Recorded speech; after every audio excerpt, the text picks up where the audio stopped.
ស៊ុំប៊ីក្នុងជីវិតពិតនេះគឺជាអាចកំបាំងនៃធម្មជាតិដែលប្រែក្លាយសត្វល្អិតធម្មតាឲ្យទៅជាសត្វល្អិតស៊ុំប៊ី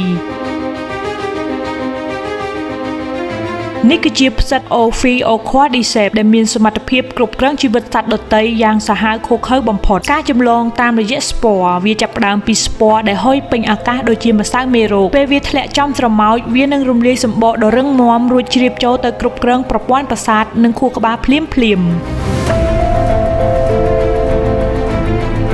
គ្រប់គ្រងខួរក្បាលបន្ទាប់ពីចូលទៅក្នុងខ្លួនបាន 2-3 ថ្ងៃផ្សិតនឹងបញ្ជាឲ្យស្រមោចលែងស្គាល់ផ្ទះលែងស្គាល់វងរួចបង្ខំឲ្យវាឡើងលើទីខ្ពស់ដូចជាចុងមែកឈើជាដើមនៅទីនោះស្រមោចនឹងប្រើមាត់ខាំស្លឹកឈើឲ្យជាប់ដែលគេហៅថា descript រួចក៏ដាច់ខ្យល់ស្លាប់ក្រោយពេលស្រមោចស្លាប់ផ្សិតនឹងចាប់ផ្ដើមស៊ីសរីរាង្គខាងក្នុងរបស់ស្រមោចក្នុងរយៈពេលខ្លីវានឹងដុះជាតើងវែងមួយចាក់ទម្លុះចេញពីក្បាលសត្វនោះមកក្រៅមើលទៅដូចជាអង្តែនហ្វាយការរីករាលដាលចុងក្រោយផ្សិតដែលដុះចេញពីក្បាលនោះនឹងបញ្ចេញស្ពណ៌រាប់លានគ្រាប់ឲ្យហុយចុះមកក្រោមដូចផ្សែងដើម្បីរងចាំចម្លងទៅកាន់វងស្រមោចដទៃទៀតដែលដើរនៅខាងក្រោមជាបន្តបន្ទាប់ជាចុងក្រោយបើសិនជាបងប្អូនមិនទាន់បានធ្វើការ like ឬ follow page សូមបងប្អូនធ្វើការ like និង follow page ម្នាក់មួយផងដើម្បីជាកម្លាំងចិត្តសូមអរគុណវីដេអូនេះដំណើរការបានទៅដោយ V Cafe ឈ្ងុយឆ្ងាញ់លើសពីកាហ្វេធម្មតាសម្រាប់អ្នកជំងឺទឹកនោមផ្អែមគឺអាចញ៉ាំបានជួយសម្រួលដល់សរសៃឈាមបេះដូងលើសជាតិខ្លាញ់ជាតិអាស៊ីតនាំចូលពីប្រទេសម៉ាឡេស៊ីដោយក្រុមហ៊ុន Voten International